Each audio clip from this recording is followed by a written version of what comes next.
Saturday, two kings collide. I don't think this has ever been done in the history of the game. The king of the ring, Floyd Money Mayweather. I've changed not just the sport of boxing, but sports, period. The king of the octagon, the notorious Conor McGregor. One shot is all it takes me. Face off in one of the most anticipated fights in history, and only one will reign. I've been on the top of the throne for years. They're looking at the kid. Mayweather versus McGregor, Saturday, 9 Eastern, 6 Pacific, live on pay-per-view. This is the Stephen A. Smith Show podcast. I'm Stephen A. The champ is here. It's Chris Canty, Super Bowl champion, filling in on the Stephen A. Smith Show. The number is 866-729-3776. That's 866-SAY-ESPN. And, of course, we got a lot to get to today, but we're going to start with, of course, the main event. It's going down out in Las Vegas at the T-Mobile Arena. It's Conor McGregor. It's Floyd Mayweather. It's the fight that everybody's been talking about. It's everything that everybody wants to see. It's the spectacle. Does Conor McGregor even have a shot at being able to compete? Does he even belong in the same ring as Floyd Mayweather when it comes to a boxing bout?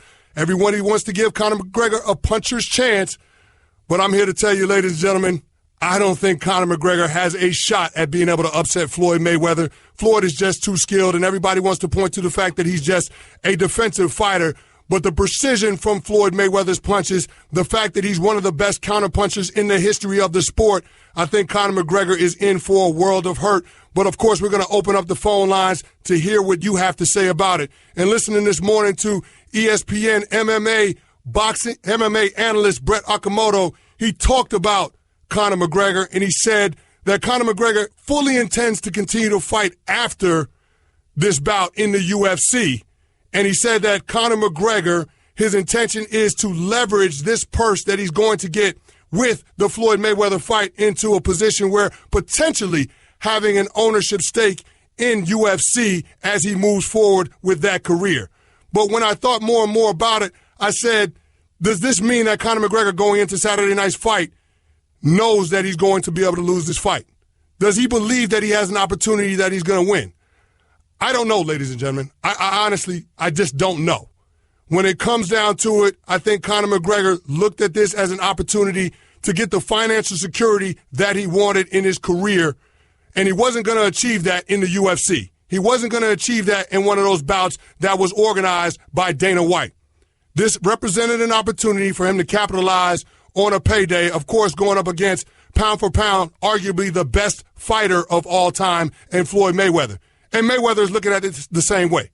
Everybody wants to talk about Floyd Mayweather potentially losing the O, this being his 50th bout. Listen, Floyd Mayweather is not stepping into a ring to jeopardize his legacy against Conor McGregor. Floyd Mayweather understands that he's going to win this fight. He's operating from a position of strength, being that this is a boxing bout. This is a sanctioned bout by the Nevada Boxing Commission. That's what's happening. Floyd Mayweather is not concerned about Conor McGregor potentially upsetting him.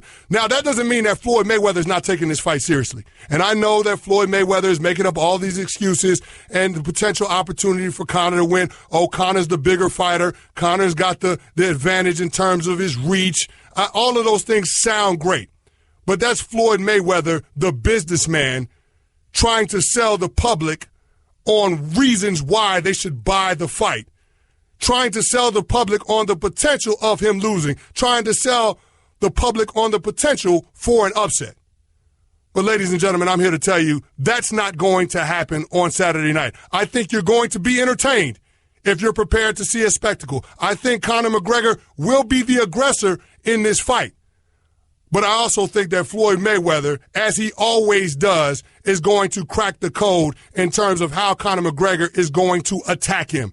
Floyd Mayweather has been in the ring with Hall of Fame boxers, and they couldn't knock him out.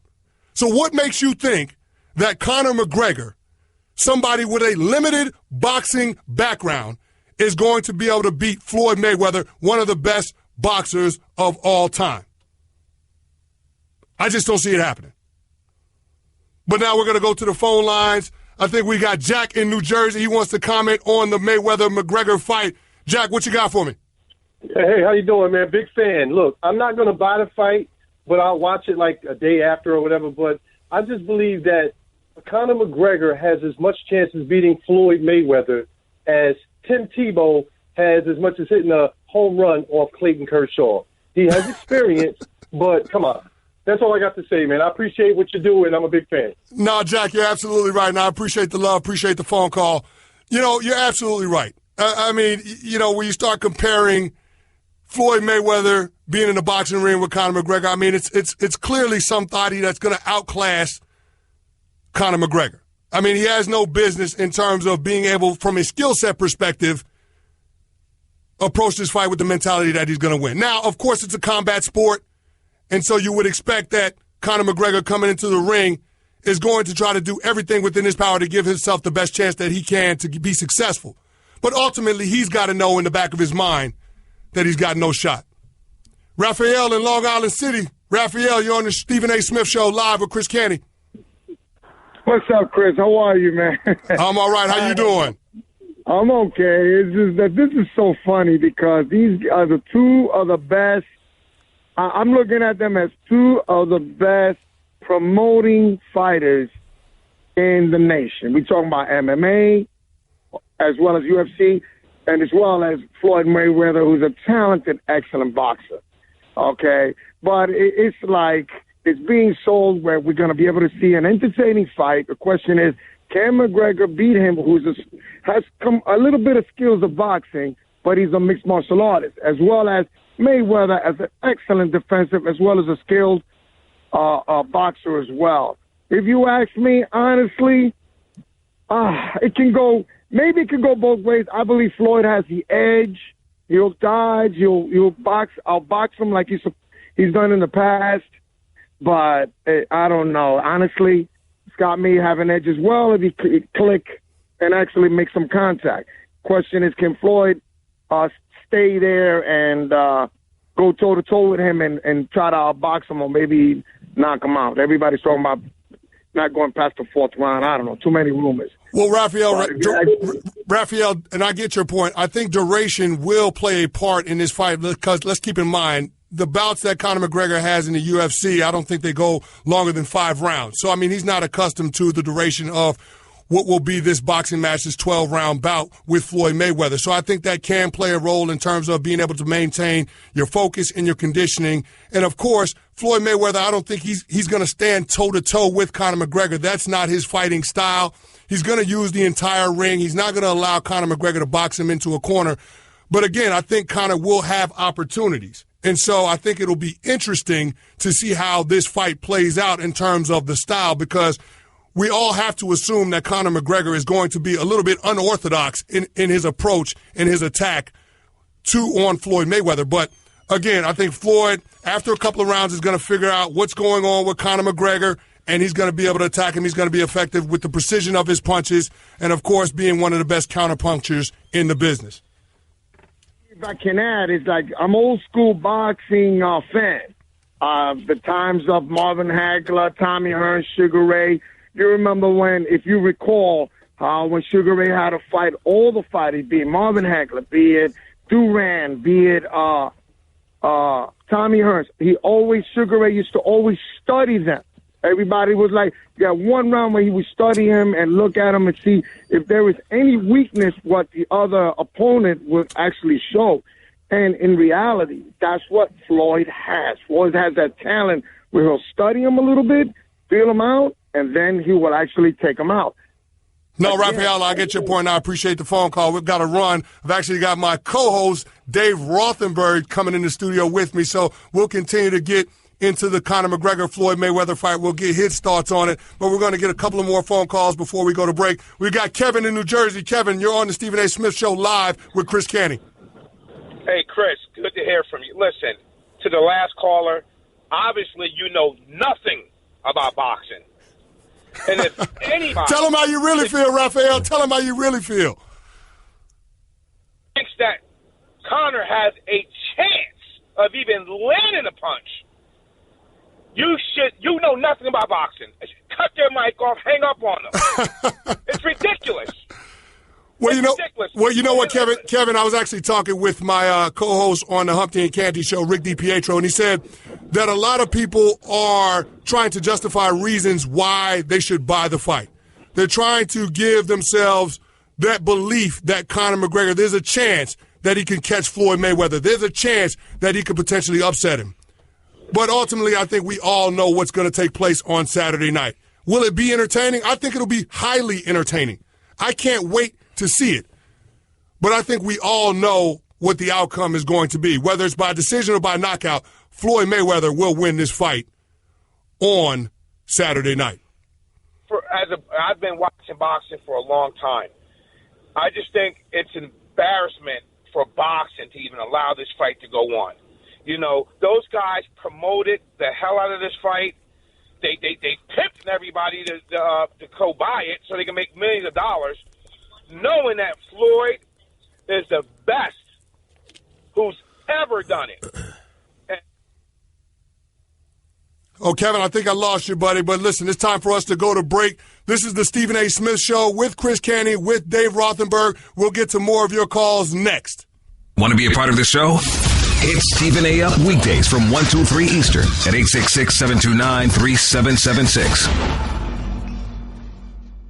Daddy, where do babies come from? Honey? Mommy went to the store. Oh, well, you see, there's a mommy and a daddy, right? Right. And see, when they call Geico, they could save a bunch of money on car insurance. Oh, really? And that makes them happy? Yes, that makes them very happy. That's good. Yeah. Well, I'm glad we could have this talk, sunshine. Geico, because saving 15% or more on car insurance is always a great answer. You're listening to the Stephen A. Smith Show podcast. Dave Rothenberg, Chris Canty in for Stephen A. ESPN Radio, ESPN app. I got to tell you something, Canty. What's up? And it pains me a slight bit to say this. So I apologize for being a couple of moments late to the show. But I was hoping that as I was walking in, I'd hear you fall on your face, and I'd be like, let me run in because this is a guy clearly incapable of hosting a show by himself for any length of time. And when I heard you, I was like, he doesn't even need me. Like, you don't need me. I don't know why you would undersell the fact that I would be able to carry the show until you got here. Because you're a football player. Well, Dave, I'm a Super Bowl champ. Yeah, it's true. So anytime I put my mind to something, I guess with that ring, everything is very, very relevant. You're capable of doing anything. Anyhow, it's almost like staying at a Holiday Inn. Yes, you can have perform surgery on the leg the next morning. 866-ESPN, 866-729-3776. We got a lot to do. We're going to run through this quarterback tiers list from Mike Sando, which I think is very, very interesting. Obviously, the fight is certainly topic number one. The Jets, the Giants, NFL, lots to do. Andrew Luck may not be back for week one, something we certainly want to get into as well. Stephen A. is going to join us a little bit later on during the course of the show. I heard you talking about this fight, and I agree with you. This is a fight which, I'm sorry, Chris, there's no way that Conor McGregor is winning this fight, and everybody... And this is what happens with a big event, I think. You always try to convince yourself, well, the more time, the more you think about it, the more people you talk to, well, maybe there's a chance, he could catch him. It's not going to happen. It's not going to happen. Mayweather's going to win this fight. No, he's clearly going to win this fight. He's the most experienced boxer. He's one of the best boxers of all time. And I can't rationalize Conor McGregor being able to do something that Hall of Fame boxers have not been able to do. In 49 bouts, Floyd hasn't had an off night. Nobody's been able to beat him. Nobody's been able to catch him. He hasn't been knocked out. So I don't see that happening against Conor McGregor. Now, I understand that McGregor is going to have an unorthodox attack coming from an MMA background.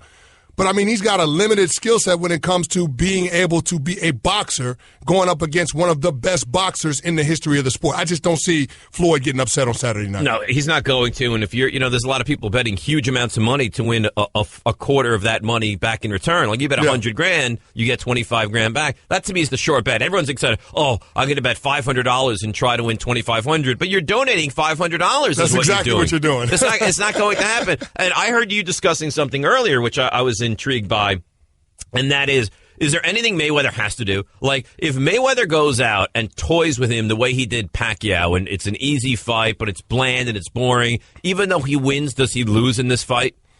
No, I don't think he loses in this fight, even if it's not as entertaining as people might think it should be. But I think it's going to be hard for it not to be, because Conor is going to come into this fight and be aggressive, because Conor is going to continue his fight career.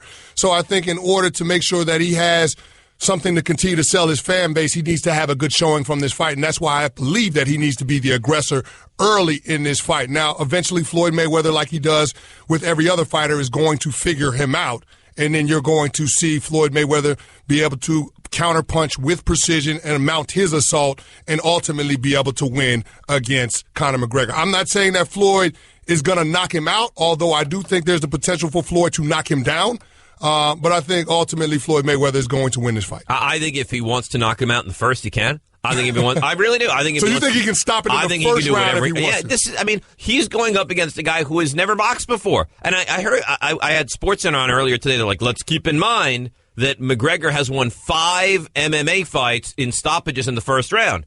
Well, that has nothing to do with boxing. Nothing to do with it at all. Nothing to do. Yes, if he's able to take him by the neck and throw him down. If this is an MMA, look, Chris, if this is an MMA fight, Mayweather would get destroyed. Yeah, but it's not. So I have to look for what it is, and what it is, it has to be a clean fight. If you're McGregor, you can't come out and fight like an animal. I think you can press the envelope a little bit and go to the periphery of what is legal and not legal, but you're going to have to fight a somewhat legal fight. And there's no way that you can convince me a guy that has never fought a boxing match before is going to go out there and beat this guy. He's one of the all-time greats. So I can't buy into it. No, I don't see it either. I think Brett Okamoto was making the point this morning on Mike and Mike that Conor McGregor potentially had an advantage in the clinch if he was able to lean on Floyd Mayweather, maybe stay locked up with him a little bit longer, pull his shoulders down, use his size advantage in that instance, that maybe he could kind of wear Floyd down. But I just don't see Floyd being worn down by Conor McGregor. When have you ever watched a fight with Mayweather where the guy backs him into the corner, weighs on him, pushes him around, slogs it into a dirty, ugly fight, and you're like, oh, you know what, this is it. It is always Mayweather dictating the fight and doing what he wants to do. But wouldn't that be the type of fight that gives Conor the best chance to be successful in this bout? Wouldn't it have to be that type of fight? Wouldn't he have to make it ugly? Wouldn't he have to make it more of a brawl? But don't you think other guys have tried to do that? Of course they have. And has anyone even remotely succeeded? Not even close. Guys much more skilled than the Conor McGregor in boxing have tried to do that to him. No, you're absolutely right. And that's why I think Floyd Mayweather's going to win this fight on Saturday night. Would you be disappointed if they walked into the middle of the ring and Mayweather just knocked him out in 9 seconds? Like, would you be like, that was terrific? No, I think everybody would be disappointed. I would be disappointed. So you want to see a couple of rounds of boxing? I want to see a couple of rounds, and this thing is going to go as long as Floyd Mayweather wants it to go because he's clearly the more skilled fighter in this instance. Like I said, I don't know if it's going to be a knockout or if it's going to go to a decision, but it's going to end the way that Floyd Mayweather wants it to end. He's going to dictate the terms of this fight. Even though I think Conor will come out and try to be the aggressor, I think Floyd Mayweather is going to control this from the opening bell. Let's go to Fred in Queens. Fred, you're on the Stephen A. Smith Show with Dave Rothenberg and Chris Canty. Good afternoon, Fred. Good afternoon, guys. I'm sick and tired of all these boxing enthusiasts saying the same thing. I hear the same thing over and over again. Conor McGregor never boxed. He's in a different arena. Look, a punch is a punch. A body punch is a punch. This guy's the strongest puncher I've ever seen. I'm only 30, but the strongest puncher, the strongest left hand I've ever seen. When this guy drops his left hand on people, they're shocked. They can't believe this guy's power. Now, I'll give it to you. Floyd Mayweather is a defensive fighter, and he might be able to escape a couple of those, but Conor McGregor will lay it on him. Conor McGregor will knock him out within the first 3 rounds. That's a guarantee. Okay. All right. Listen, you call back next week and we'll have this very same discussion. and thanks for the phone call, Fred, because I just don't understand. Yes, he's an enormously strong man, but Mayweather, I don't even think it's up for debate, Chris, is the greatest defensive boxer in the history of the sport. It's not even a question, Dave. It's not even a question. So to undersell it and say he's a defensive fighter, I mean, come on. Are we being serious? We're not giving Floyd Mayweather the credit where credit is due. And if you want to rationalize it or justify you buying the fight, I understand that. If you're an MMA fan and you believe in Conor, or you're a Conor McGregor fan and you just want to see him knock out Floyd Mayweather, then just say that. But don't critique Floyd Mayweather and say, oh, he's just a defensive fighter when he's the best defensive fighter in the sport's history. Right, and how you come on and you're like, well, you're not giving McGregor the dude that he deserves. Listen, he's never fought in this field before. There is no dude. There's no track record with Conor McGregor as a boxer. I mean, it's like saying, Michael Jordan was an elite, great, phenomenal basketball player. You guys didn't give him the credit he deserved when he played baseball. Well, baseball's different. It's not the same thing. And you say, well, it's still fighting. It's a different brand of fighting. That left hand is probably a lot easier to throw when there's a thought that he could, take you down by the leg or knee you in the jaw. All you have to worry about when you're Mayweather now is his hands, and that's it. That's it. Let's go to Mustafa in Vancouver. How do you feel about going to Canada? You feel comfortable with that? I'm good with the Canucks. All right, let's go to Vancouver. Mustafa, you're on the Stephen A. Smith Show. How's it going, fellas? I just want to talk quickly about this fight. We all know what's going to happen, okay? Mayweather's going to win. But when Mayweather wins and Conor loses, I'm not putting this loss on Conor's resume, and I'm not giving Floyd the 50-0 record. Because you know what? You beat a guy who never boxed. He doesn't deserve that kind of 50-0 record. I mean, it's like saying you beat somebody who's never professionally fought before. I'm not giving you that 50-0 record. As far as Conor's conditioning, I think when MMA is a lot more things you're doing. You're grabbing each other, you're wrestling, you're pinching. So it takes a lot more on your body, and I think can't Conor pinch. can There's no handle pinching. There's no pinching. You tried to sneak pinching by us. There's no pinching. Could you imagine that guy's in a clench and he's pinching him? They're wearing gloves. There's no pinching. He's one of the best pinchers in the sport. Yeah, he is. Thanks for the call, Mustafa. He is. He's known for the chokehold and the special pinching technique that he has created over the course of the time. Mustafa brought up a good point, and I don't think enough people are talking about it. The Floyd Mayweather record, 49-0. Of course, being tied with Rocky Marciano, and of course, that family having an issue with identifying this as Floyd's 50th fight, potentially his 50th victory, surpassing the great Rocky Marciano. And I tend to side with the Mayweather legacy in terms of this being a sanctioned boxing match by the Nevada Boxing Commission. So it's actually going to happen in a boxing ring. It's a boxing match. And I get that Conor McGregor doesn't have a boxing background. He doesn't have any track record as a professional boxer. But he's got a boxing license. So he's going to step in with Floyd Mayweather, and it is ultimately going to be another victory for Floyd Mayweather. Now, Rick DiPietro obviously has some different thoughts on that point. He thinks McGregor's going to win? Or No, he doesn't think he doesn't think this is going to count match? on his boxing record. He thinks there should be an asterisk next to this fight in a similar way that we should put an asterisk next to Barry Bonds' home run record. But I'm just going to say this. I mean, it's a boxing fight, and if Floyd Mayweather, when he wins on Saturday night, it'll be his 50th victory, and he will have that 50-0 record surpassing Rocky Marciano. Does it do anything for me that he's going to win this fight with his legacy? No. Is it a victory? I mean, it's a victory. You have to count it. A win is a win. It's a victory, and it'll go on his record as 50, but does it really ultimately make him better legacy terms or anything? No. Absolutely not. All right, we'll continue this conversation. The quarterback tiers, we want to get into that as well. Bad fans in Boston. I don't know if you saw what they did. Really disappointed with some of these fans in Boston. It's the Stephen A. Smith Show with Dave Rothenberg and Chris Canty right here on ESPN Radio and the ESPN app. Guess what? You're in the middle of the Stephen A. Smith Show podcast. Damn it, I mean it! Stephen A. Smith Show, Dave Rothenberg, Chris Canty in for Stephen A. Apparently bad weather in Vegas earlier today. Did you hear about that? I did hear about the storm out there. I didn't even know that sort of thing existed in Vegas. I thought Vegas was like just nirvana in every single aspect. Yeah, I thought it was too. I guess not. No, guess it does rain out in Vegas. Evidently. Apparently thunderstorm and lightning too. Yeah, they had to push First Take back a little bit. Good show. Max Kellerman, of course, and Stephen A. all out in Vegas. The fight is Saturday night. What time is that going to start? Like 12:30 Eastern? Nah, the fight will probably happen, around 11, 11:30? No way. Yeah, around 11. What would you put the over-under on? I'm going to say 11:30. I bet you could bet on it. Do you think you can bet on what time the fight starts? I mean, it's Vegas. I'm sure you can bet on anything regarding sports. Imagine walking up being like, I'd like to place a wager. Okay, sir, what would you like to do? The start time of the fight. The start time of the fight? When they're actually going to walk out. So I would put it on, and I don't know if there is one or not, 11:45.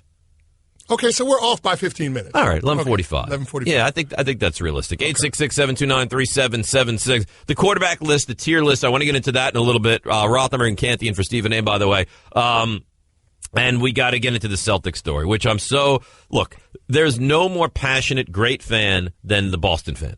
On every sport they root for, the Patriots, the Red Sox, the Bruins, the Celtics. But what they all did, of which with their sport teams right now are good.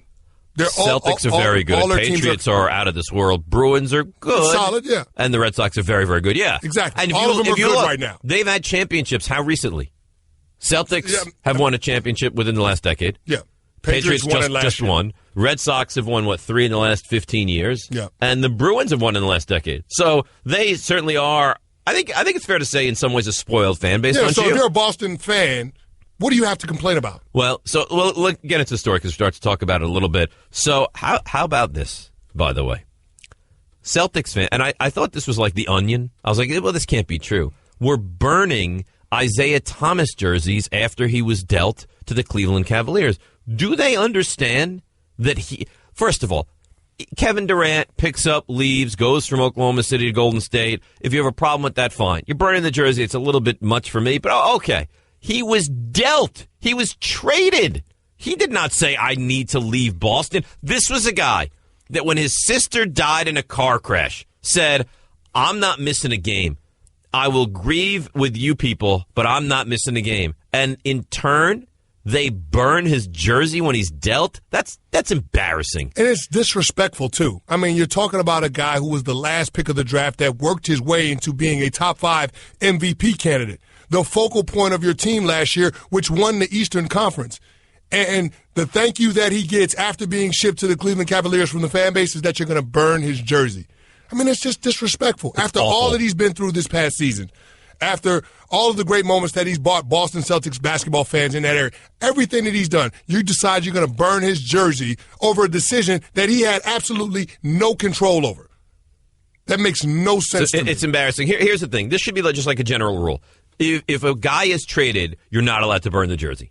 Like, he was dealt. Danny Ainge said, we like you, but we want to get better and trade you, and people are nuts enough to burn the jersey? If you're dealt, burning the jersey should not be allowed. It shouldn't be in the cards, absolutely. I mean, I'm against it anyway, even if a player decides that they're going to leave in free agency. I understand more outrage in the sense that the player leaves the team, but it wasn't Isaiah Thomas's choice. Danny Ainge and the Boston Celtics made the decision that they weren't going to acquiesce to his contract demands of a max contract extension. They weren't going to pay him that money. So rather than do that, we're going to trade him to Cleveland and get somebody that we feel can be more of a focal point for what we're trying to build toward, which is being able to take advantage of this championship window that we now have opening up with the team that we're assembled, with the roster that we have. So, I mean, it just makes no sense. It's embarrassing for the Celtics fans and for Boston fans. And I'm sure there are Celtics fans who hear about this and see it and like, oh, this is not us. But it's some, and some is too much. You ever have your jersey burnt?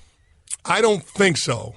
But it wouldn't surprise me if there weren't a few jerseys with the Dallas Cowboys, a couple of 99 jerseys that were... I feel good about that, though.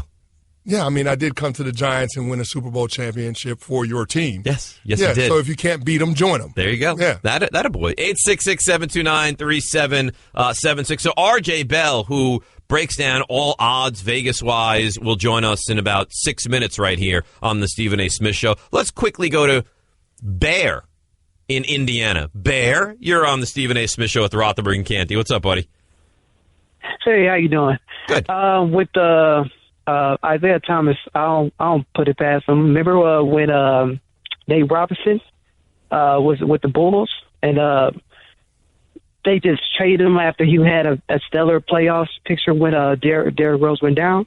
So some form fashion, people don't like the short point guards. Wait, you think that they're burning jerseys because they don't like guys that are under 6 feet tall? Really?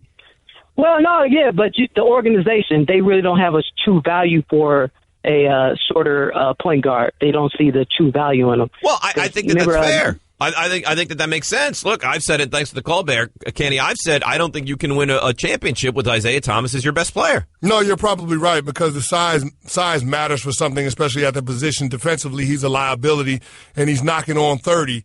And when you consider that no player under 6 feet has made an all-star appearance over the age of 30, I think the organization made a decision that his skill set, and with the concern with the labrum in his hip and that injury that he's coming off of this offseason, he wasn't necessarily going to be a player that could get them where they need to be in the future in terms of being able to capitalize on the window that's going to open up when LeBron James eventually is on the decline or he leaves the Cleveland Cavaliers and they break up the Golden State Warriors. I don't think that they felt like Isaiah Thomas was enough in terms of being able to couple him with Gordon Hayward and all the acquisitions they made this offseason to be able to put them over the hump, to beat the Cleveland Cavaliers in the Eastern Conference Finals or beat the Golden State Warriors in the NBA Finals. And that's why they went the direction that they went in trading for Kyrie. All right, R.J. Bell is going to join us in about 5 minutes. We'll come back and we'll talk to him. He's got all the Vegas odds about this fight and the NFL. What time will the fight start, and can you bet the over-under on that? There's odds of McGregor not landing a single punch in the entire fight.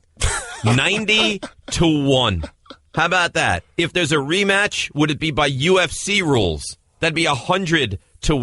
Well, you can bet anything in Vegas. You can bet anything in Vegas. And we will talk to R.J. Bell next. Rothenberg and Canty in for Stephen A. right here on ESPN Radio and the ESPN app. Give Stephen A. piece of your mind. He is sorry. Call him weekdays from 1 till 3 Eastern. I mean, just trash. At 866-729-3776. Guess what? You're in the middle of the Stephen A. Smith Show podcast. Damn it, I mean it.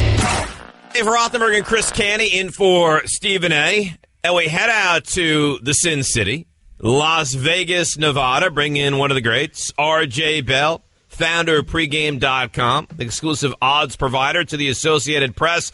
Anything going on in Vegas this weekend at all, R.J.? You know, I was thinking about some Netflix, maybe Ozarks, I hear is pretty good. Yeah, I think that's probably the way to go. So can you, because we were talking about this, what time do you think this fight's going to start? Can you bet on the start time over-under of this fight? You know, not in Vegas for sure, but with the online books, you can bet on anything, right? Because there's no regulation. And if people are interested, they're going to put odds on it. Sometimes with some stuff that is maybe even kind of rated R kind of things, like when someone passes away and all kind of stuff like that. Vegas does a good job, though, of not venturing into that because, quite frankly, for most people, it's distasteful. But all joking aside about Vegas this weekend, I'll tell you guys, 19 years I've lived here in Las Vegas, and I grew up in a small town in Ohio with 4,000 people, a coal mine in town. So it was a real contrast. There is nothing like a prize fight night. And I don't mean just a regular pay-per-view, but Mayweather-Pacquiao maybe was the last time. The energy level in Vegas, unmatched. Super Bowl doesn't compare. March Madness doesn't compare. And one last thing. Think of all the people throughout the country that have a ton of money, but they don't get to live and feel that money. The guy in Texas that owns, let's say, 6, 7-Elevens. He drives a nice car. He's got a nice house, but he doesn't feel his money as much as he might like. Vegas is expert at giving those guys an experience they can't get anywhere. And maybe it costs them $40,000 for the weekend. They've got the money. These are the kind of weekends Vegas does, like unlike anyone else. RJ, I'm going to get straight to it. I got a question to ask you. They say that there are some sports books out there that have the odds of Conor McGregor not landing a single punch in the entire first round at 5-1. How can that even be possible? Remember now, if you look at I think it's CompuBox, but whatever the official counter is of the punches, I saw those odds and I thought, wow, I had your first reaction, which is, isn't that a sign of how dominant Mayweather seems to be in this fight? But here's the other thing. Against Pacquiao in the first round against Mayweather landed 2 punches. So maybe it's because they're going to be nervous, like the first 10 minutes of the Super Bowl. You know how teams are super conservative. These two are going to be pretty nervous, I think. So, yeah, it's certainly a long shot that he doesn't land McGregor even 1 punch. But when Pacquiao only landed 2 in the first round, it's not that much of a long shot. RJ, the odds opened at 25-1. 10 days ago, they were 6-1. Now they're 4-1. Is there just huge amounts of money coming in on McGregor for this one? Yeah, so let's think for a minute, Dave, about what that means. You had to bet $25 to win $1, $100 to win $4. That's a huge favor. And it's been McGregor, over 90% of the individual bets. Each ticket, doesn't matter if it's $10 or $10,000, each ticket, about 90% of the tickets on McGregor. Why? Because the public loves a big payoff. Think about the lottery, right? The ultimately big payoff. And if you walk up to the window and you say, hey, I want to bet $20, and they tell you, okay, Mayweather 20 wins you 5. It's like, oh, that doesn't sound good. But with McGregor, hey, 20 wins you 60 or 80. That sounds like more fun. So that's part of the phenomenon. But there's one other thing. I've never heard this before, and this is one-of-a-kind stuff. Any individual betting event, Vegas usually is going to shrug if they win or lose because there's so many events in a day, a week, a month, etc. The betting on this is so big, and some are estimating this fight's going to have more betting in Nevada than the Super Bowl did this year. That's amazing that when they are so lopsided on one side, they start to get scared because my estimate is if McGregor wins this fight, that Vegas could lose $10+ million as a city. They do not. Vegas hates to lose. So the mandate has actually come down from the vice presidents, from the bosses upstairs to say you've got to even this action out. So in a way, part of this latest drop where the Mayweather odds have gone down hasn't been about money coming in on McGregor. It's been about the lopsidedness of the betting so far. They're trying to attract Mayweather money, almost like there's a car for sale. The new ones are coming in next month. You've got to lower the price in order to get people to buy those cars. Right now, there's a sale on Mayweather because they want more Mayweather money. RJ, with the action being so one-sided with the McGregor-Mayweather fight, in comparison to the super fight that we have coming up in a couple of weeks with Triple G, Canelo Alvarez, how do those two fights match up in terms of the money coming in Vegas? Great question, because man, oh man, if anyone wants to talk about the spectacle, and I'll be honest, here in town, guys, like any town, you've got the radio guys here on ESPN. I had a show on our local station here for 4 years. I know them very well. Is they lament, oh, this isn't a real fight. This is more of an exhibition, blah, blah, blah. All right, here you go. The amount of money bet on this fight is estimated to be 20 times the amount bet on Triple G against Alvarez. So I'm not saying as of now, I'm saying projected to be the finished handle 20 times as much. So yeah, you've got the aficionados, and I'm going to certainly want to see that Triple G fight that are interested in that fight. But man, oh man, the interest level in this fight, at least from a betting perspective with Mayweather, 20 times as much. All right, well, enjoy the weekend. We'll talk to you real soon. 2 weeks from today, the NFL season starts. It's a good time to be out in Vegas. RJ Bell, always a pleasure, my friend. Thank you. You're very, very welcome. That's RJ Bell, pregame.com. How about that? 20 times more on this fight than on what should really be a much better fight. Wow, the action on this fight is going to eclipse the Super Bowl. It's unbelievable. It really is. Speaking of the Super Bowl, what a segue, Chris Canty. Super Bowl odds that RJ Bell sent us. We'll get to that in just a moment, and the quarterback tiers as well. Rothenberg and Canty in for Stephen A. right here on ESPN Radio and the ESPN app. That's just a sample of what you'll hear on the Stephen A. Smith Show. Weekdays at 1 p.m. Eastern on Sirius XM Channel 80 and the ESPN app. It's all-pro tight end Rob Gronkowski, and nothing fuels my patented Gronk Spike like all-natural Alberto beef jerky. Lean beef, slow-cooked, and seasoned to perfection. It's all-natural and all-delicious. Don't take a chance with some wimpy snack. Go with protein-packed, all-natural Alberto beef jerky. Alberto beef jerky. You get out what you put in. Refers to Alberto's all-natural line of beef jerkies. Minimally processed, no artificial ingredients. This is the Stephen A. Smith Show podcast. I'm Stephen A. Yes, it is the Stephen A. Smith Show. I'm Dave Rothenberg. He's Chris Canty. You say we want to hear from Stephen A., right, Canty? Absolutely. Yeah, well, that's it's a good Stephen thing. A. Smith Show. It is his show, and he is here and live from Las Vegas. We welcome in Stephen A. Stephen A., there was some torrential storms out there in Vegas this morning, I understand. It was dreadful storms. It was lightning, so First Take got delayed by nearly 2 hours, and as a result, we had to come on late, which means we had to stay on late, and that's why I'm not on the air now. But I always know you got me covered, Dave, and I appreciate it, but you gave me an extra treat for my man Canty hanging in there with you. You already know, Stephen A., we're the type of crew that does better without a plan B, so we got you. Well, What's going on, fellas? Not much. Obviously, the fight is now kind of front and center. We're a little more than 48 hours away from the start of this thing. What's the feel in Vegas? You know, Vegas, as we just talked to your buddy RJ Bell, for big moments, for big events, is really second to none. But this fight may be second to none as far as the juice and the buzz surrounding it. What's the feel in Vegas right now? Well, the feel in Vegas, to me, just from my own personal experience, just being here, you walk around and what you're seeing is a whole bunch of UFC folks and folks that love the UFC invading the city to the point where they're trying to give the impression they firmly believe Conor McGregor has a chance. And you know Conor McGregor believes that he has a chance. And they don't just lean on the punching power that he packs in either hand. They also think about the lack of power Floyd has in either hand.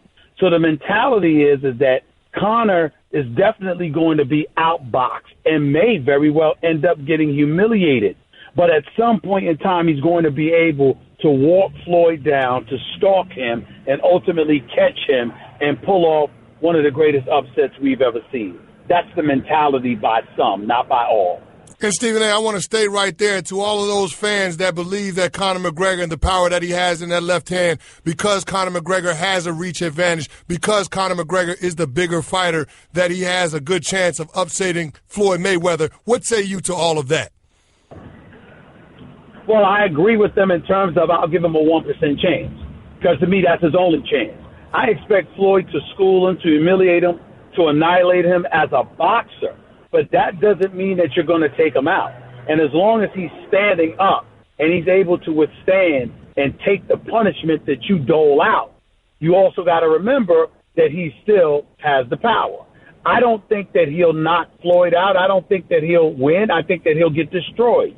But it's only because I don't think he will touch Floyd, because Floyd is the most brilliant defensive fighter I've ever seen. That's why I think that Conor is going to get smoked. It's not because I think he's going to get overwhelmed by the power of Floyd. It's the brilliance and the boxing magician that Floyd is, combined with his defensive wizardry. And I also think conditioning will kick in, because even though you're fighting 3 rounds instead of 5 like you do in the UFC, you go 5 5-round fights. In boxing, you go 12 3-round fights. Well, that's 11 extra minutes. And I don't think we can minimize the kind of effect that could have on a Conor McGregor, particularly since he's going to be in the ring with one of the best to ever do this. Stephen A., does Mayweather need to destroy him? Like, if he goes out and beats him the way he beat Pacquiao, are we going to all be incredibly disappointed where there's another boring Mayweather fight where, yeah, he won and, yeah, he dominated, but we got nothing from it? Like, does he need to go out and at a minimum kind of really beat up Conor McGregor? I would say so, but here's the problem, and nobody's considered this. And I want to preface my comments by explaining I am not accusing anybody of engaging in any kind of faulty activity or throwing a fight or anything like that. But so much has been made about the money that Floyd and Conor stand to make. Floyd's going to make at least $200 million. Conor's expected to make close to $100 million for this one fight. The other side to all of this is the money that's there for a rematch. If you have a competitive fight and it's not a slaughter, then the appetite for a rematch would be there. And if that happened, you understand, that benefits both fighters as well.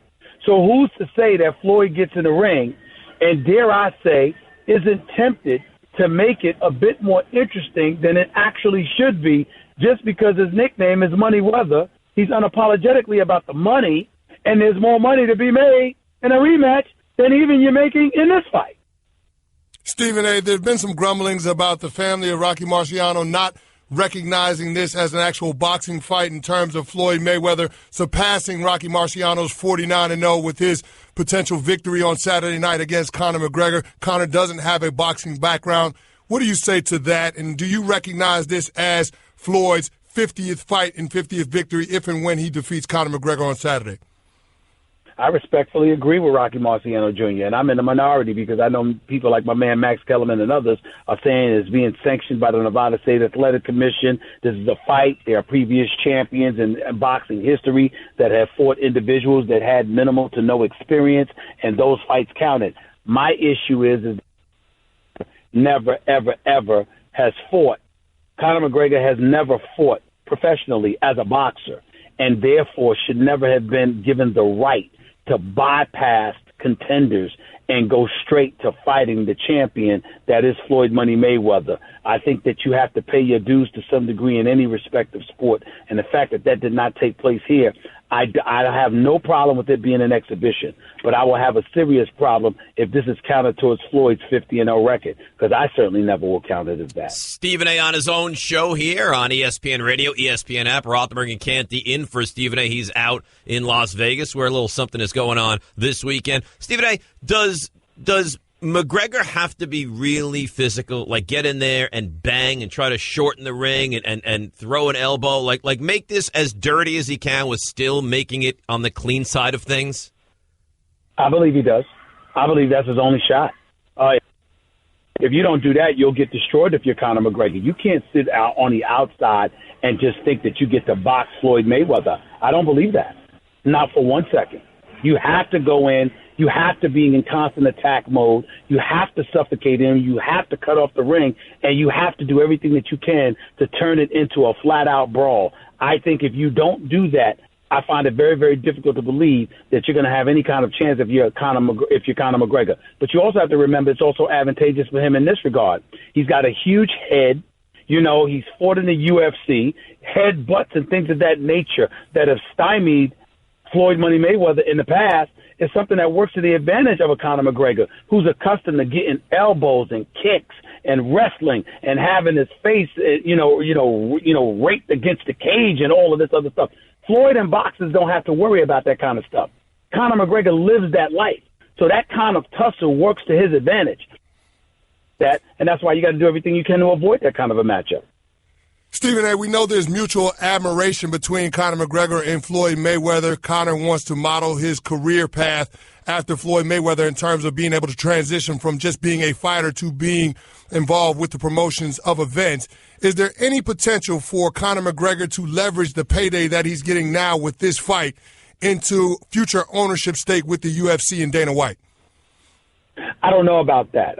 It doesn't seem like that would be the case. IMG WME purchased the UFC for $4 billion. Dana White is the president of the UFC. I don't recall at any time them bringing Conor McGregor's name into the equation for doing anything other than being a fighter. Keep in mind, just a couple of fights ago, about 3 fights ago, Conor McGregor tapped out against Nate Diaz. You know, when he can talk all he wants to, and he's a very valuable commodity to the UFC. But if John Bones Jones hadn't tested positive recently for PEDs, would we even be calling Conor McGregor the biggest draw in the sport? A legitimate argument could have been made that would have been John Bones Jones. More than a year or two ago, Conor McGregor wasn't that. You know who the biggest draw in the sport was? A woman by the name of Ronda Rousey. So let's pump the brakes a little bit in thinking that Conor McGregor is so valuable that he can parlay this into ownership stake. If that's the case, LeBron James can own a piece of the Cavaliers. Michael Jordan would have got a piece of the Bulls. Magic Johnson, even though he ultimately got a piece of ownership from the Los Angeles Lakers, the same that could have applied to Kobe Bryant. That hasn't happened. I think we need to pump the brakes on that. Conor McGregor is great. We love watching him, but he ain't on that level. All right, Stephen A., enjoy Vegas and enjoy the fight, and we'll certainly talk to you soon, my friend. Thanks a lot, guys. I appreciate it. You're very, very welcome. That, of course, is Stephen A. Smith here on ESPN Radio and the ESPN app, 866-729-3776. So R.J. Bell, I'll let people behind the curtain, Chris. R.J. Bell sends us a huge note with all information and stats and gambling nuggets and things that I think are very interesting. Mm-hmm. There is something on this note which I saw, which shocked me, and then you said, Dave, did you see this? Did you see this? Right? It shocked you as well. We will tell you what it is. When you hear this, you'll be like, I cannot believe it. It's about the NFL, and we'll share it with you next. Rothenberg and Canty in for Stephen A. right here on ESPN Radio and the ESPN app. Catch the Stephen A. Smith Show live on 98.7 ESPN New York, ESPN LA 710, and Sirius XM Channel 80. You just can't make this stuff up. Weekdays from 1 till 3 Eastern. Okay, keep your eyes closed. Okay. I want to show you my first ever painting. All right. Okay. Open your eyes. Oh, That's a lot of colors and shapes. So be honest. What do you think? Well, I like how if you switch to Geico, you could save hundreds of dollars on car insurance. Oh, yeah, that's true. Yeah. Here, why don't I hold your paintbrush while you call them? Geico, because saving 15% or more on car insurance is always a great answer. You're listening to the Stephen A. Smith Show podcast. Well, Dave Rothenberg and Chris Canny in for Stephen A. on a Thursday. You know what 2 weeks from tonight is? What do we have? Oh, come on. What do we have? You're Mr. NFL. You're counting down the minutes to the Jaguars game tonight. Of course, you don't know what we got 2 weeks the kickoff to the regular season, yeah, right? 2 weeks from tonight. We've got the champs going up against the Kansas City Chiefs. Chiefs and champs, There we go. I don't like Looking calling forward the to Patriots the champs. I mean, they are the champs. Yeah, I guess they are. So, I mean, doesn't it make my Super Bowl ring shine a little bit brighter, though, knowing that I was a part of the only organization to beat Tom Brady and Bill Belichick in a Super Bowl? You don't need to sell me. Oh, I was just telling you. I mean, you don't need to, sell me on how... it should make you feel better as a Giants fan. Great about the whole thing through. So, R.J. Bell sent us the odds. Now, don't say the news yet. Okay? I want to tease this for a couple minutes. The odds of winning the Super Bowl this season. The Patriots are more than double favorite to the next team. The Patriots are 4-1. Next up is the Seahawks at 10-1. The Packers at 12-1. The Falcons and Steelers at 14-1. The Cowboys and Raiders at 18-1. So that's it. You got 1, 2, 3, 4, 5, 6, 7 teams at less than 20-1. Patriots, Chris, are the prohibitive favorite to win the whole thing. No, absolutely. And when you look at what they've done this offseason, making the trade to bring in Brandon Cooks, another weapon for Tom Brady to go along with Chris Hogan, Danny Amendola. You got Dwayne Allen. They made that trade. A healthy Rob Gronkowski coming back. I mean, they're loaded on the offensive side of the ball. They addressed the running back position as if they needed to. They already had James White. They already had Deion Lewis, but they went out and they got Mike Gillislee from the Buffalo Bills. And, of course, they went out and got Rex Burhead in free agency. So you just feel good about what the Patriots are doing. They're loading up to make another run to try to go back-to-back this season. And, quite frankly, I don't know, with this offensive firepower and with the changes they made on the defensive side, I don't know that there's anybody that can stop them. You know what the most impressive thing to me is, and you won a Super Bowl, so you know what it's like to try and come back and repeat. That is probably the hardest thing to do in any sport, is football. Winning, because it's a long season, it's a wearing season, and you have to come back and you have to try to do it again. There is no club that I've ever seen win and be focused on the next year to try and win again better than New England. Well, because Bill Belichick creates this environment, this culture of competitiveness, and there's no complacency because you're concerned with job security. Bill Belichick will part ways with the best of his players over the course of the years, absent Tom Brady, because he's always going to get rid of a player a year early rather than a year too late. And so I think when you have that type of environment, you have that type of culture, you create a competitively sharp football team, and I think that's what you're going to continue to see with the New England Patriots. The Super Bowl hangover, that's real. I mean, everybody's telling you how good you are as a team. It's not real for the Patriots. Right. It's real for everybody else except for the New England Patriots, and you have to attribute that to Bill Belichick. Yeah, that's a testament to the coaching and the genius of Bill Belichick. Now, on the flip side of that, we talk about the Patriots being 4-1. The Niners bring up the rear. They're number 32 at 437-1, followed by the Jets, who are 400-1. Browns, considerably better than the Jets. You know, we always look at the Browns as kind of like the laughingstock team in the NFL. The Browns are 300-1. Rams, 250. Bills, who have almost said they want to have a rough season and go after a quarterback, they're 250. Bears, with their multifaceted quarterbacks, 200. Jaguars, 100-1. Dolphins, 83. Redskins, 82. Ravens, Lions, Colts, all 75-1. But here's the stat that I saw, which shocked me, and you saw it, and it was a little unsettling for me because, like a schoolgirl, you started giggling, and I didn't feel comfortable with a 6'9", 300-pound man giggling next to me like you were, but I'm going to tell everybody what made you giggle. How about this from R.J. Bell? If Tom Brady went down now, injured, couldn't play, Chris, do you know who the favorite to win the Super Bowl would be? It'd still be the New England Patriots. It would still be the New England Patriots. Think about this for a second. If you took Russell Wilson off of Seattle, would they have any chance to win? No. None. You know, to be honest with you, I don't even know who their backup quarterback is. Trevon Boykin. The kid from TCU. Yes. Okay.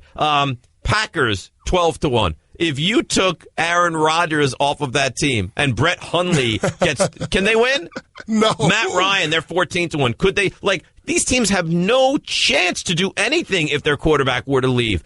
this just shows you how amazingly well built this organization is. If Brady were to be done for the season tomorrow, they are still the favorites to win the Super Bowl. Doesn't that just show you how amazing this franchise, this organization is? It really does, and it speaks to the genius of Bill Belichick and how he develops his players. I mean, you look at last year when they started the season, the first 4 games without Tom Brady due to the Deflategate suspension. I mean, they went 3-1 over that span, and the only reason that they lost to the Buffalo Bills is because then rookie quarterback Jacoby Brissett had the torn ligament in his thumb, and he couldn't throw the ball. Right. They threw the ball 3 times in the first half. They couldn't throw the ball, so that's the only reason that they couldn't win, because they were a one-dimensional offense and they didn't have the threat to throw the ball. But that just speaks to Bill Belichick and him being able to game plan and tailor plans specifically to accentuate the strengths of whoever's playing the quarterback position. And, of course, it's been Tom Brady over the years, but whether it's Jimmy Garoppolo or Jacoby Brissett, you feel like Bill Belichick is going to put that player in a position where they're going to be effective and operate the offense. Do you think this is a playoff team if Jacoby Brissett is the 16-game regular season starter? I'm not going to bet against it. Dave, it's Bill Belichick and the New England Patriots. I'm not going to bet against it. And, of course, when you start talking about the talent that they have on both sides of the ball, and people forget this, last year, the New England Patriots had the #1 scoring defense in the National Football League. So they're pretty good on that side of the ball, too. When you consider that, yeah, if Tom Brady would have missed the season and Jacoby Brissett were the guy, yeah, I'm not going to bet against them being out of the playoffs, especially with a weak AFC East. That's the easiest division of football, right? It has to be. It has to be. I mean, you look at the other 3 teams. Who scares you? Well, who scares you? Wouldn't you say that is the one division that is more clear-cut than any division? Like, NFC East, maybe every team can't win it, but I almost think every team could almost win it. Like, I don't expect Washington to win it, but I wouldn't be surprised if they went 10-6 and won the division. Philadelphia, they could. Giants, Cowboys certainly can. You know, NFC North, that may be the other one, because I think the Packers are clearly the best team there, because the Bears stink, right? Yeah. And the Vikings, The Lions were a playoff team. Yeah, but I for me at least, I would be surprised if it wasn't the Packers. But that division is, I mean, it's have, and it's 3 teams that have not. Let me ask you this question. Yeah. Are the Patriots' backup quarterbacks better than the starting quarterbacks for the other teams in the AFC East? Yeah. Yeah. Well, you tell me, would you rather have Jimmy Garoppolo or the stuff the Jets have? Oh, of course, Jimmy Garoppolo. I mean, it's not even close. It's not even close. Would you rather have Tannehill and Cutler, or would you rather have Garoppolo? I'm going to roll the dice with Garoppolo. And Tyrod Taylor's a guy that they have Tyrod Taylor, and they've stripped it down to the point they're not sold on Tyrod Taylor. Right, they want to be bad to have a top 3 pick, or they have so much ammunition to grab a top 3 pick that they're going to be in the market for a quarterback as well. Yeah, you have to say that the Patriots have clearly the best quarterback situation, even if you take Tom Brady away from that team. So they have the best quarterback in the division. And I think you can argue that I still think Aaron Rodgers is better, but you could argue they have the best quarterback in the world. Yes. And then they have the greatest quarterback of all time. And then they have the second best quarterback in the division. Yes. They don't have the third best quarterback in the division. Nah, you can't be disrespectful. I'm not going to put Jacoby Brissett up there. He's only played in 2 games. Would you rather have Jacoby Brissett or what the Jets have? Jacoby Brissett. You would?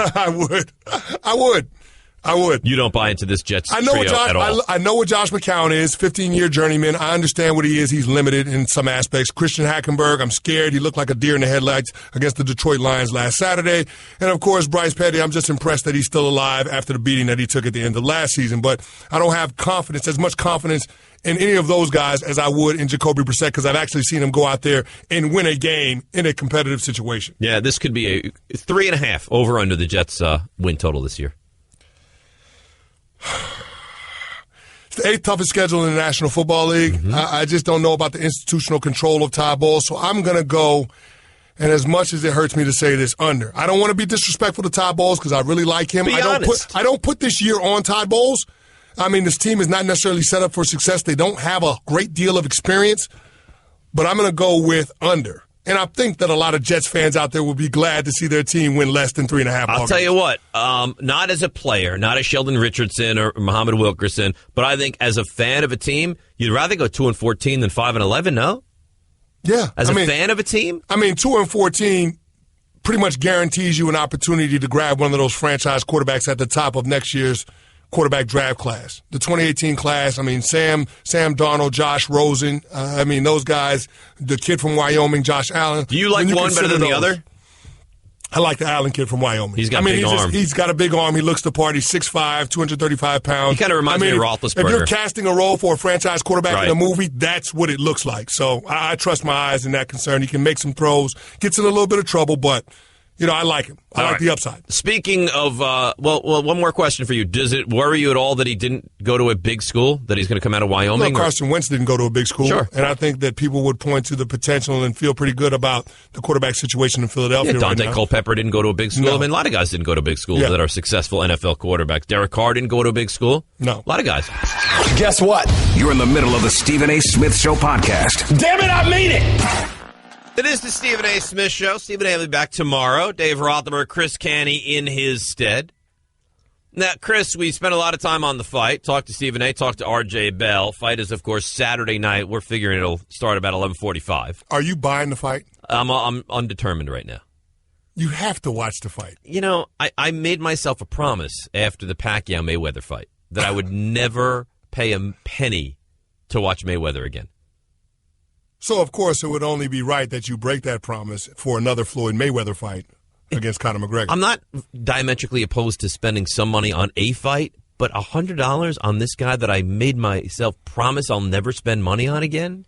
But I think this is such a big event. Exactly. Maybe I will. And you're going to be on air the next day. I am going to be on air the next day, which you would think it would make it prudent to watch the fight. Can I write it off? Sounds like it. Can I write it off? It should be a write-off. It's a business expense. If I have to watch the fight for work purposes, can I write it off? You got to be able to talk about it. Yeah. Or I'll just open up the phone line. So you tell me about the fight. So do you think I can follow the fight closely enough on Twitter that I don't need to watch it and will still be able to talk reasonably decent about it? No, because you're going to start trying to track it on Twitter, what everybody's saying about it, and then you're going to want to see it. So, no. So should I do it? You should do it. I should do it. I'm on board for you buying the fight. All right. Well, I will take that into consideration upon attempting to buy said fight. 866-ESPN, 866-729-3776. So Mike Sando, he does this every year. ESPN senior writer, does a great job. The fourth annual NFL quarterback tier rankings. So let me tell you how they determine it. Featuring an expert panel. This was the largest one yet. 50 league insiders placed 36 quarterbacks into one of 5 tiers. Tier 1 reserved for the best of the best. Tier 5 for the worst. Aaron Rodgers, Tom Brady were the unanimous Tier 1 selections and the only unanimous ones. Okay. All right. But they had new guys coming into their top grouping. Colin Kaepernick, even though he's unsigned, came ahead of 8 potential starters. There's a completely different conversation to have. Yeah. That Kaepernick, and there was obviously the demonstration yesterday in front of NFL headquarters, comes ahead of 8 quarterbacks on the list of 36. Well, clearly he's qualified to have a job. He just needs an opportunity. Right. Yeah. So here we go. Here's the list. Tom Brady, Aaron Rodgers, unanimous. Okay. Still in the first tier, Roethlisberger, Drew Brees, Matt Ryan. Okay, let's stop right there. Okay. Matt Ryan. Yeah. I understand that Matt Ryan was the MVP, and of course they had, they got off to fast starts in their game, scoring touchdown drives on every possession in the regular season, their open possession. I get that. I get that Matt Ryan led his team to the Super Bowl. Of course, got Julio Jones. It doesn't hurt to have that guy to throw the ball to. And, of course, you got Devonta Freeman in the backfield. A whole supporting cast, a whole host of characters that contribute to that offense being as explosive. But if we rewind it to the start of last year's regular season, I think you could make a strong argument that Matt Ryan wasn't the best wasn't that he wasn't the best quarterback in his division. You can make the argument that he was the worst quarterback in his division. Going into the season. Going into last season. But look at what he did last year. No, I understand that. So are you saying that 1 year is not enough for you to vault the guy into the top tier of NFL quarterbacks? Not when we start considering what's elite versus what's not elite. Trust me, I don't believe that 1 year in the 2016 that Matt Ryan had, I don't think he belongs in the tier 1 of quarterbacks. I'm not going to disagree with you. I would be more apt to put Eli Manning in tier 1 of you're quarterbacks. You're going to have people drive off the road. Because he's got 2 Super Bowl championships. I mean, Matt Ryan, he led his team to a Super Bowl, but he doesn't have any hardware. He hadn't accomplished anything. But it's not like Matt Ryan's year last season was the first time that you looked at him and said, boy, this is a big-time quarterback. We've seen him play really, really well in the past. We've seen him play really, really well in spots. But again, Dave, you could have made the argument before last season that he was the worst quarterback in his division. So it's Cam Newton, Drew Brees, and Jameis Winston. Yeah, certainly third at least. Yeah, or at least third. Okay, Right. so the bottom tier of his division. Yeah, I guess you could. But last year he was elite. He was elite. So It how was much a time historically how much good time offense. do you need to see for a guy to be at that level before you're willing to say, okay, I'll put him in tier 1? If he did this again this year, if he led a team to a 12-4 record, if he had 65% completion percentage, if he threw for 4,400 yards, if he had another terrific season, and we were having this discussion next year, I say Matt Ryan is fifth. Are you saying, well, Dave, I don't know that you could put him fifth, or do you say, okay, tier 1, he belongs there? If he followed that performance up from last year with another solid performance this year when he's in the MVP conversation again, then yes, I would probably say he's a tier 1 quarterback. Drew Brees, Roethlisberger, Rodgers, Brady. The only one you have an issue with is Matt Ryan in that tier 1? The only one I have an issue with is Matt Ryan. You think we're ever going to see signs of age from either Brady or Brees? A-Ball says doubtful in the near future. It's amazing Says to doubtful me. in the near future. We I really just don't see it. We've never seen guys. Really, we've never. It's not like kind of we never have. We've never seen guys play at this level at this age, and now we have two of them. We've got two of them. Yeah, it's unbelievable. Tom Brady, 40 years old, and nobody's going to bet against him. I think the over/under for the Patriots this year is 12.5. I dare somebody to take the under. You couldn't. 12.5. I mean, you don't see that as a 13-win team? At least. At least. But although I will tell you this, you hear a lot of people say they're going to go undefeated. That's ridiculous. You're one of those people. I see your face. You're going to tell me they're going to go undefeated, 19-0. I'm not going to say. I'm not going to say it's outside of the box, Dave. Because listen, Tom Brady and Bill Belichick, those are the two people that you would say would probably be out to prove the point that they're capable of doing it, especially after the Spygate era. Do you understand how difficult that is? Listen, I Proving understand. a point is one thing. Winning 19 games without losing? Well, listen, I understand it, Dave, but they haven't gone back-to-back with Super Bowl championships since Spygate. And so it wouldn't surprise me to see that this is something that's laying in the back of both of their minds in terms of being able to establish that part of, or eliminate that part of their legacy in terms of what contributed to their success. How great would it be if they went 18-0 and faced the Giants again in the Super Bowl and the Giants beat them? Like, we can't be that fortunate, can we? No, I don't know with the offensive line that you're going to be as fortunate to be able to get there if you're the New York Giants. I think you might be right. All right, Yep. Second tier, Andrew Luck, who, by the way, two and a half weeks from the start of the season, we don't know that he's going to be able to play in week 1. I know, right? You would be reluctant to put him out there if he doesn't play in the dress rehearsal game, starting week 1. I know he's not going to play in the fourth preseason game. Obviously, you wouldn't do that. You wouldn't play any of your starters in the fourth preseason game. But if he didn't play in the dress rehearsal game, I don't know that I would throw him out there in week 1. So it begs the question of when are we going to see Andrew Luck this season? Because right now he's still on physically unable to perform. And I think it's fair to say if they don't have Andrew Luck, they have nothing. Like Yeah. they are. Are they really going to roll with Scott Tolzien as their starting quarterback week 1? What choice do they have if Luck can't play? Right? I mean, there is this free agent quarterback that a lot of people are making noise about. Yeah, I've heard of him. Yeah. Derek Carr, Phillip Rivers, who I actually think is underrated. I think Phillip Rivers is a terrific quarterback. Matthew Stafford, Russell Wilson. 10 for Russell Wilson seems low to me. And the guy that's always seemingly disrespected, number 11, the guy that helped you to that Super Bowl ring, one Eli Manning. Yeah. I guess they're making a delineation between regular season Eli and playoff Eli. Because clearly playoff Eli should be higher on this list. I think, clearly, if you're ranking playoff quarterbacks right now, Brady, Rodgers. He's got hardware. He's got a trophy in a trophy case. Although the first Super Bowl he won, he was awful. Yeah. Eli? You have to consider it. Ahead of Breeze? Chris, he had two of those runs. He had two of those runs, and he had some memorable throws in both Super Bowls. Now, I know the one that David Tyree is memorable for a different reason, but the throw that he made in Super Bowl 46 to Mario Manningham on the sideline on that game-winning drive, I don't know that you can make that throw 100 times and hit it again. It's unbelievable. It's one of the great throws in the history of football. Yeah. Really. So, when you start talking about a quarterback that can be at his best when his best is needed, that competitive greatness, it's hard to rank many quarterbacks ahead of number 10 for the New York Giants. Let me give you the rest of the second tier, Cam Newton and Kirk Cousins. So there are 13 quarterbacks in the top two tiers. We'll run through the 3rd, 4th, and 5th tier. Get to your calls as well. 866-SAY-ESPN, 866-729-3776. Rothenberg and Canty in for Stephen A. right here, ESPN Radio, ESPN app. Want to be a part of the show? Hit Stephen A. up weekdays from 1 to 3 Eastern at 866-729-3776. Guess what? You're in the middle of the Stephen A. Smith Show podcast. Damn it, I mean it!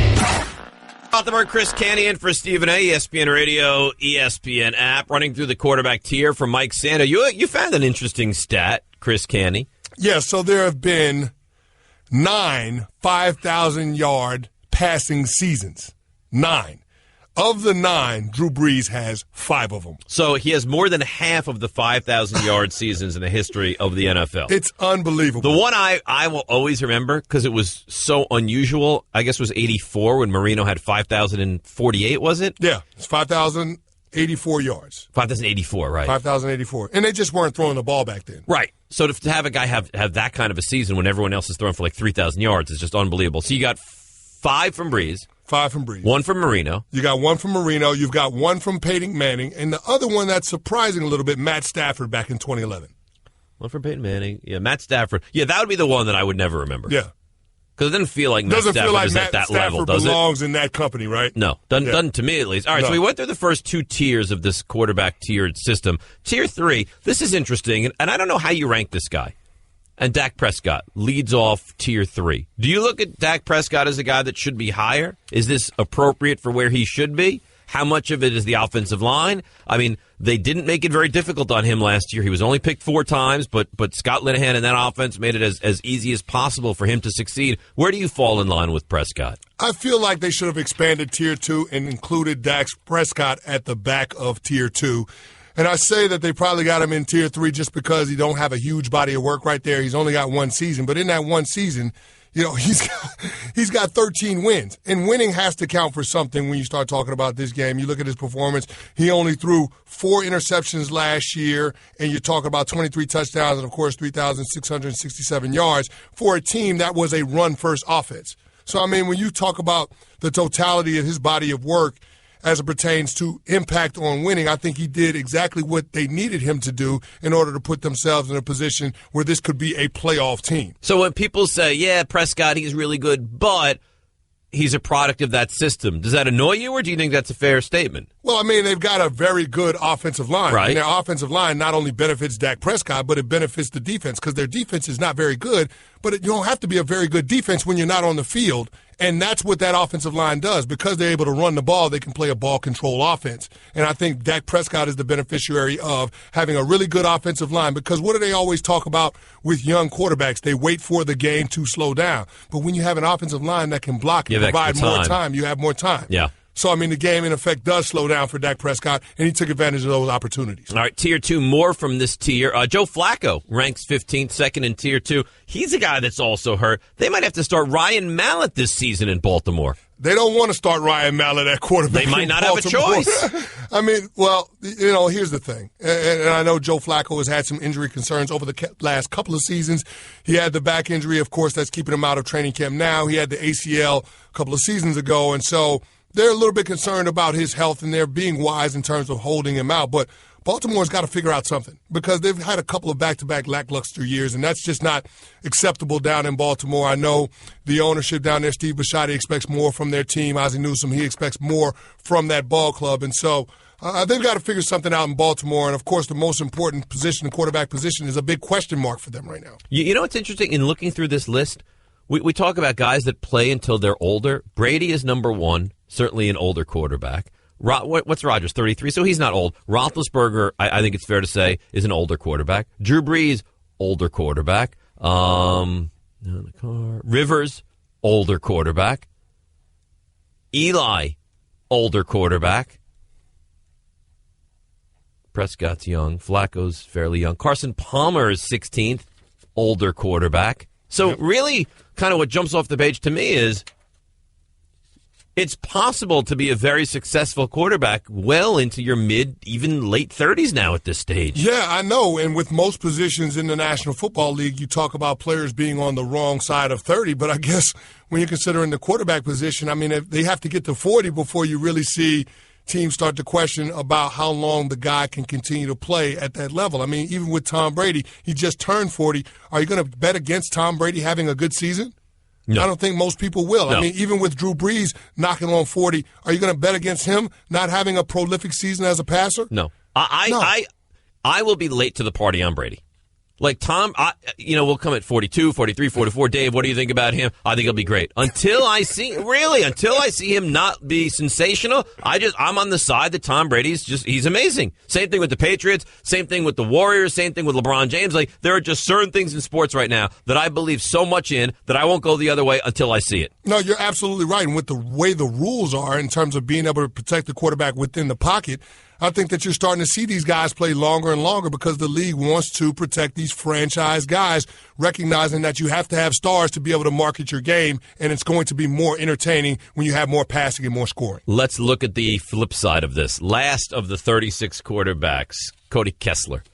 Then we stay with the Browns. 35th, Brock Osweiler. 34th, Josh McCown. 33rd, Tom Savage. 32nd, Jared Goff. I think Jared Goff's going to be better this year than he was. He's going to be better this year. He has to be. Having Sean McVay now, a younger offensive coordinator, great offensive mind, I think they'll be better. I think he's poised for a breakout year. Blake Bortles tied for 29th. He's not going to be the starting quarterback in Jacksonville this year, No, it looks is he? like Jacksonville is going for a shot of Henne, and they're going to start Chad Henne tonight in their third preseason game. That's usually the dress rehearsal. That's probably going to be their week one guy. And then we'll leave you with this, guys. The 28th quarterback on this list of these tiers, Colin Kaepernick. Without even analyzing, that's where we are. Chris, good stuff today, buddy. Appreciate you, man. Appreciate you, Dave. Holding it down for our guy, Stephen A. Smith. That's right. He'll be back tomorrow, so that's it for us right here on ESPN Radio and, of course, the ESPN app. That's just a sample of what you'll hear on the Stephen A. Smith Show.